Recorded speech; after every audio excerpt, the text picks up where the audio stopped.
So we're going to be talking about what do teachers do on Hubbli. Like obviously, generally speaking, teachers don't have to go into the dashboard and manage the things that the school office admin have to manage, but they've got um, there's a lot of things they should be doing inside Hubbli to actually make their lives easier, and make the lives of the office staff easy too.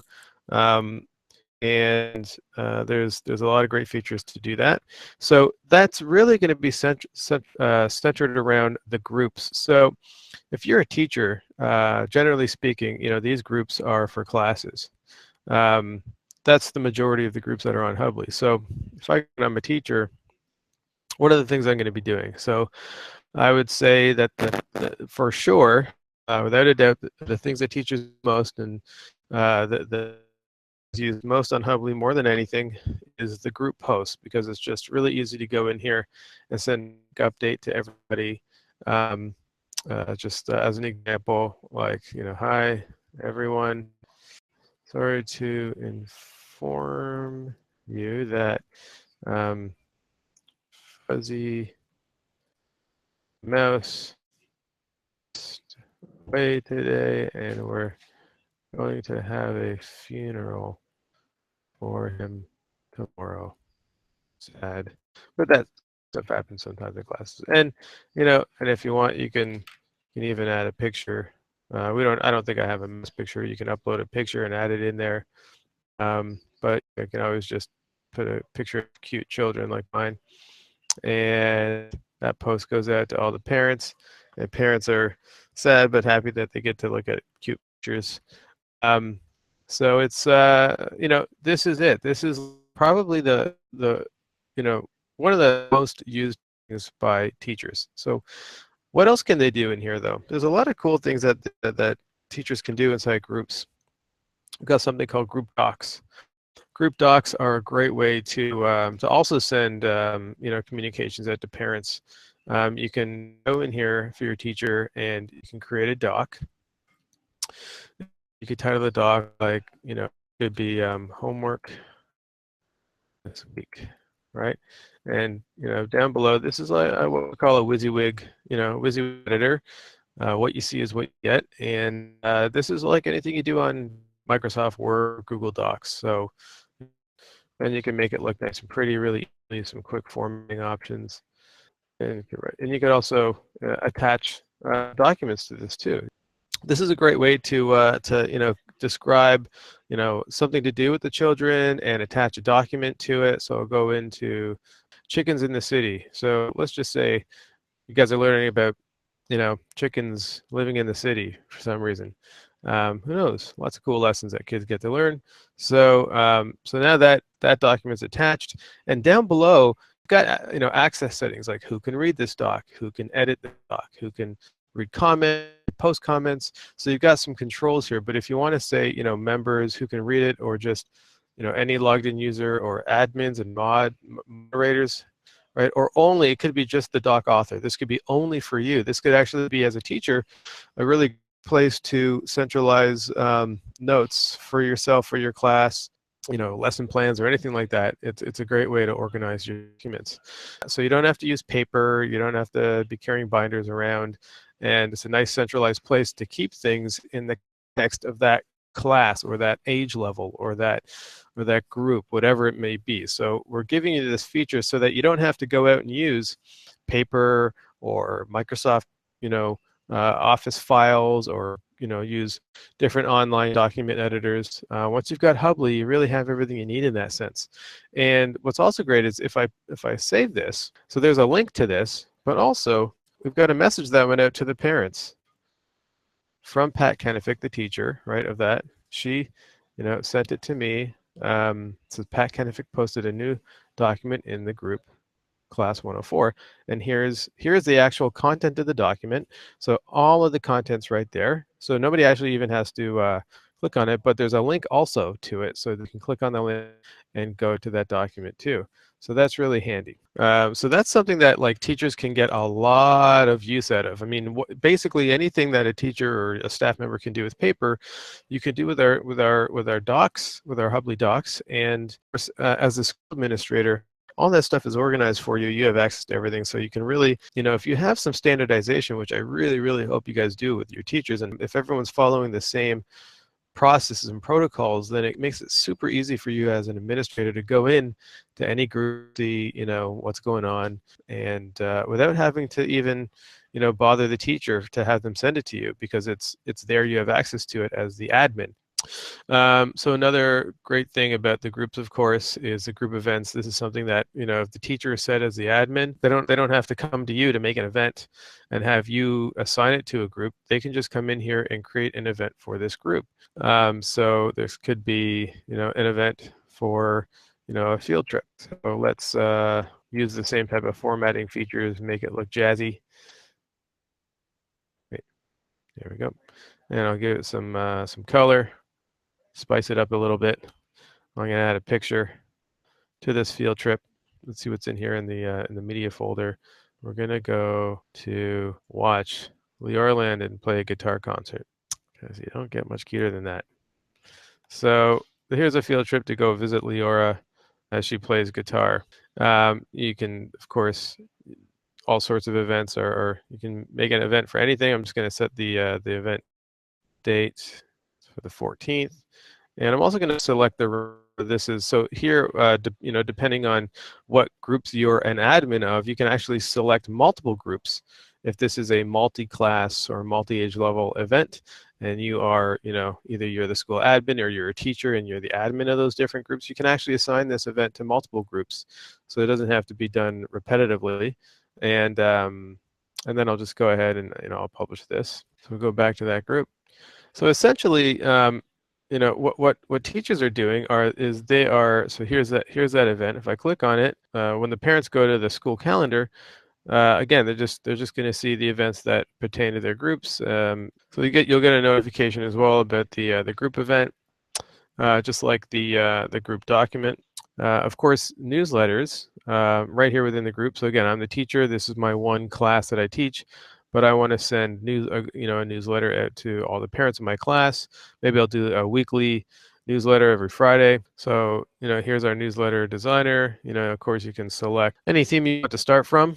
So let's say we went on that field trip and it was a lot of fun, and now I want to create a newsletter. Change the colors a little bit. Make this my own. Call this class 104.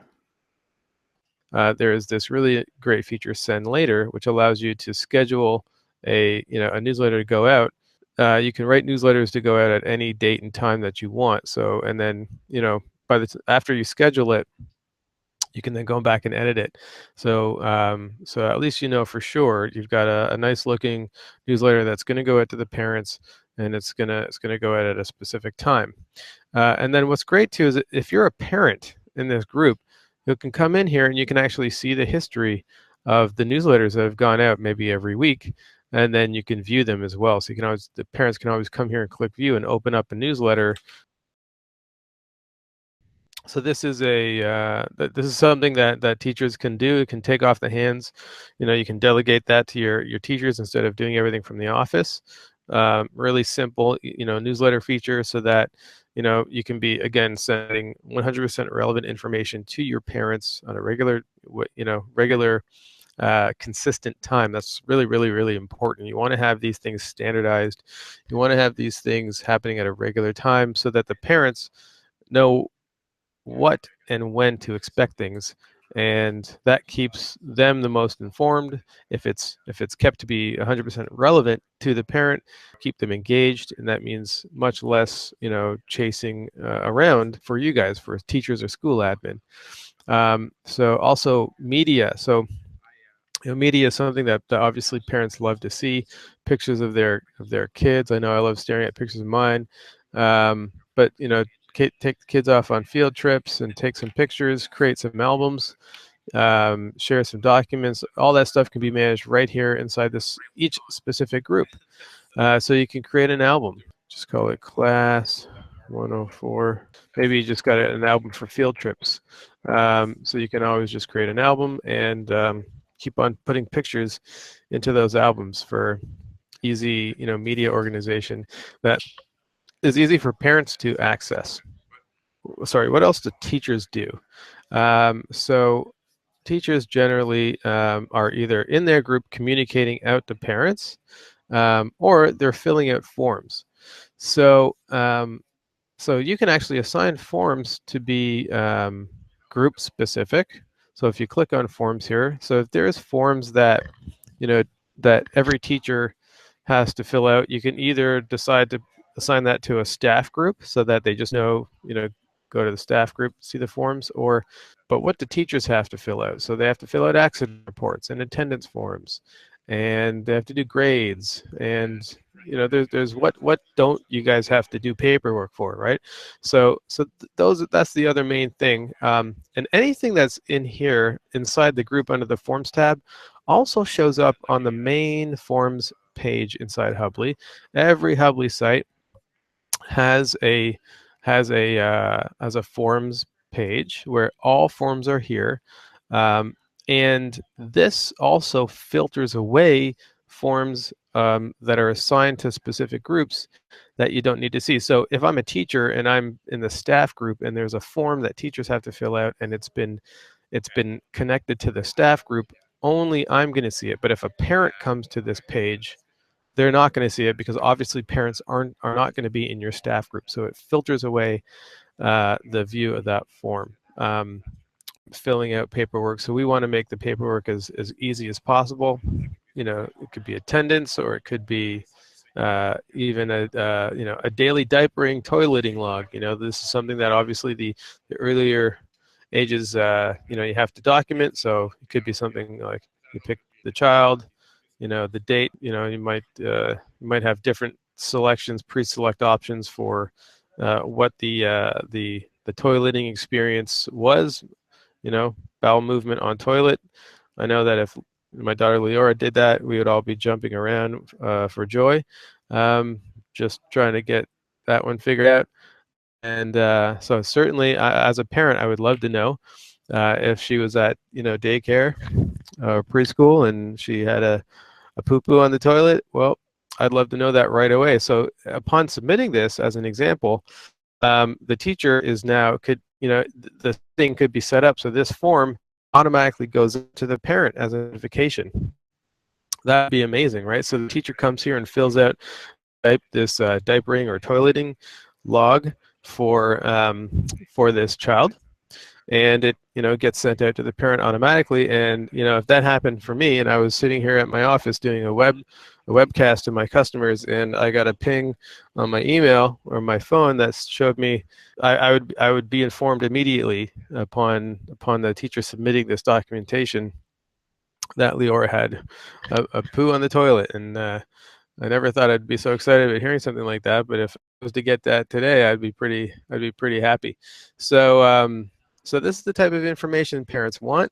Obviously, this type of information teachers are, it's one of 1,000 things teachers have to communicate to parents, and this makes it really, really easy.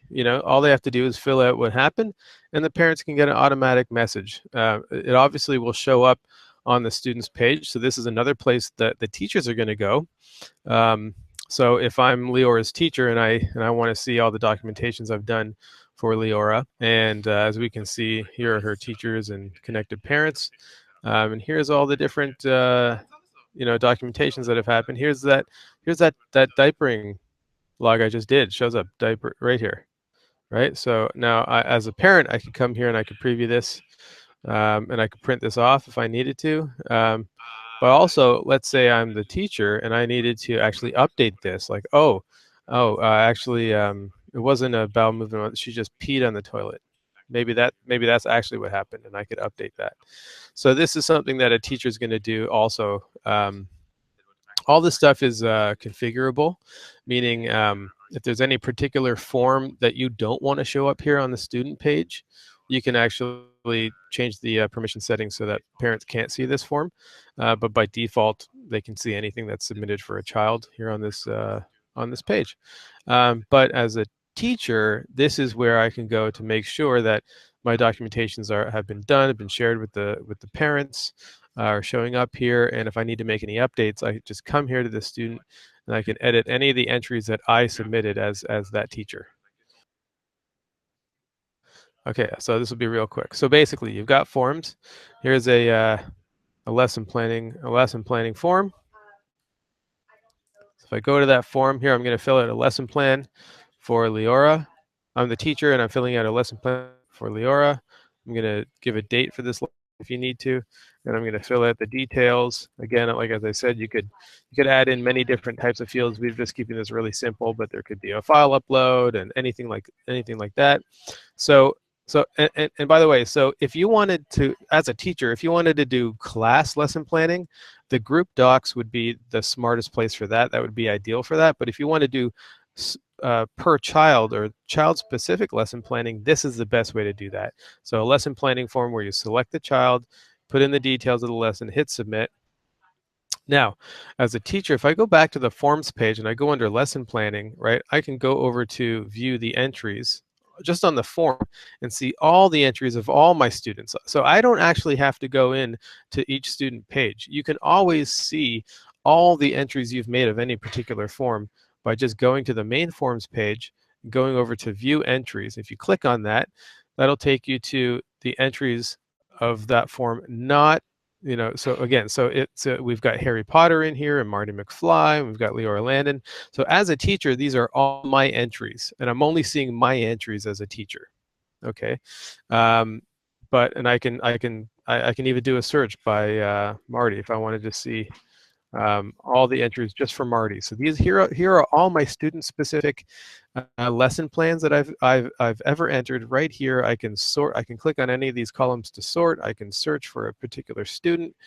If I want to sort by entry date, so like first to last or most recent or by the student, and then of course I can go in here and edit any of the same features. But if I want to go and see if I want to go to the student page and see what I've done just for Leora, I can also do that here. I can go to the students page. So here I am on Leora's students page, and I've entered a lesson. This is the lesson plan I just entered. Here's the first one I did that you guys weren't seeing.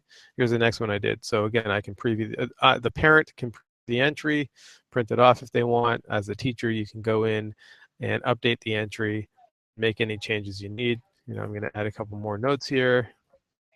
But yeah, I forgot this and I forgot that. Okay, now that's updated. And so now that's recorded. And everyone that needs to see it can see it. And it's really easy for me to organize my lessons plans by child now and to see all of my different writes that I've done in that regard.